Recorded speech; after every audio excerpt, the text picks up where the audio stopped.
Good morning, children.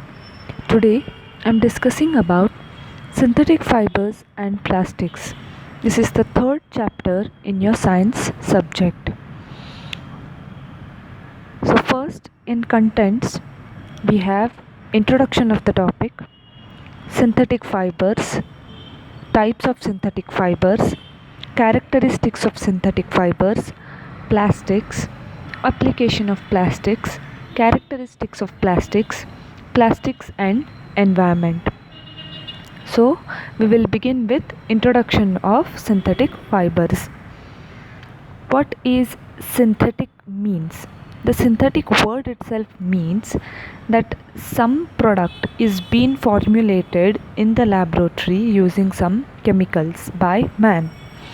So the definition of the synthetic fibers goes as the fibers made by human being in the laboratory by using chemicals are called synthetic fibers or man-made fibers or artificial fibers. So what are these synthetic fibers? These synthetic fibers are chain of small units joined together to form large single unit called polymer. See, here one pearl is considered as one unit. When these units are joined together to form a chain, it makes a polymer. The single unit is called monomer. When these are joined together, they are called as polymer. Such joining of single unit to form a single polymer, it in turn produces synthetic fibers. The word polymer comes from Greek word poly, which means many, and mer, which means part or unit. Okay. Types of synthetic fibers. In types we have rayon, nylon, polyester and acrylic. We'll see one by one. Rayon.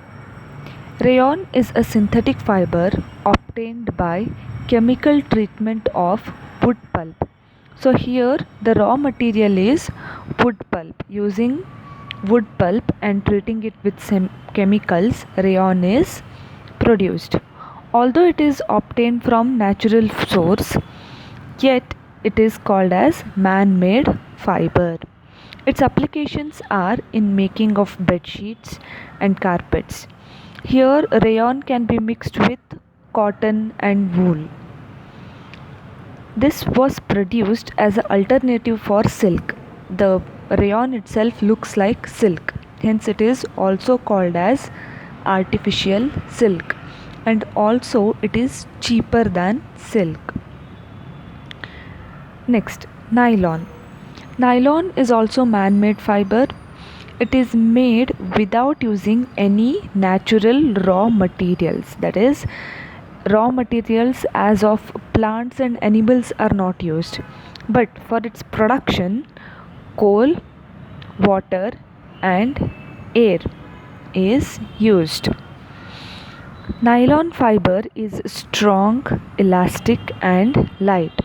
It is lustrous. Lustrous means shiny and easy to wash. We use many articles made from nylon such as socks, ropes, tents, toothbrushes, belts and many more. Nylon rope is also used for rock climbing. Rock climbing needs very tough rope. So that tough rope is made of nylon. Hence it is also said that nylon is stronger than steel wire. Okay. Next, polyester. Polyester is also another synthetic fiber. Fabric made from this fiber does not easily get wrinkled. Okay, you don't have to press it again and again. It remains crisp and is also easy to wash. Generally, these synthetic fibers are always easy to wash and they dry up also easily. It is suitable for making dress materials. So most of the synthetic dresses what we wear is mostly made up of polyester. Terylene is a popular polyester. Terylene is a polyester which we use in a wide range. It can be drawn into very fine fibers that can be woven like any yarn. PET, PET, polyethylene terephthalate is a familiar form of polyester. It is used for making bottles, utensils, films, wires, and many other useful products. Those general plastic bottles, plastic boxes, what we see, what we use, it is mostly made up of this PET. Acrylic. We wear sweaters and use shawls or blankets in the winter. Many of these are actually not made from natural wool. These are prepared by another type of synthetic fiber called acrylic. So the sweaters what we wear, generally they are made up of acrylic because wool is quite rare and costly. The wool obtained from natural sources is quite expensive than acrylic, hence this is more preferred. Now, characteristics of these synthetic fibers. What are the advantages? First thing is it is cheap. See, if you take a pure cotton material or a pure silk material, it costs you more than rayon or any other synthetic fiber. These are also durable.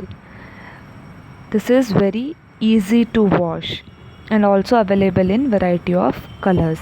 But there is one disadvantage, that is it catches fire very easily.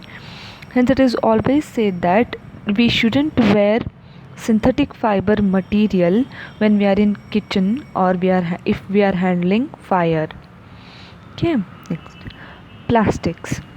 Plastic is also a polymer like synthetic fiber, and this plastic is available in all possible sizes and shapes.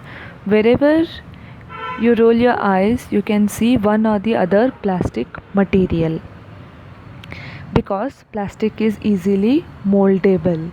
Moldable in the sense you can convert it into any size and shape easily. Plastic is also recycled, reused, colored, melted, rolled into sheets, or made into wires. That is, it is malleable and ductile. Plastic which gets deformed easily on heating and can be bent easily are known as thermoplastics. Like your pen. If you heat your pen and bend it, it changes its shape, right? Such plastic is called thermoplastics. But whereas there is one more type of plastic which is known as thermosetting plastics, which when molded once cannot be softened by heating. For example, the handle of the cooking pan or cooker, it is made up of plastic, but it is thermosetting plastic. Even though it gets heated up, it does not get remolded or melted. Okay. Characteristics of plastics. Positive characters. It is lightweight. If you compare metal with plastic, plastic is always lightweight. Durable. Plastic materials are very durable. Low price. And non-reactive. Means it is not corrosive. You can store food material in plastic. Most of the chemicals are stored in plastic because it does not react easily. It is also poor conductor of heat and electricity. Poor conductor means it does not allow heat or electricity to pass through it. That's why you have electric sockets made up of plastic. Okay. What are negative characters? Negative characters here are, it is non-biodegradable. Non-biodegradable means it does not get decomposed in natural ways. No bacteria can decompose plastics. Hence, from many years, whatever plastic is being produced on earth is still in the environment, creating pollution. If you burn plastic, it releases harmful gas, which is also pollution. If you dump plastic in land or in water, both creates land pollution or water pollution. So what we should do to prevent this pollution? We should follow 5R principle. Reduce the use of plastic, reuse the plastic, recycle, recover, and as much as possible refuse using plastic. Okay, that's all for synthetic fibers and plastics. Thank you.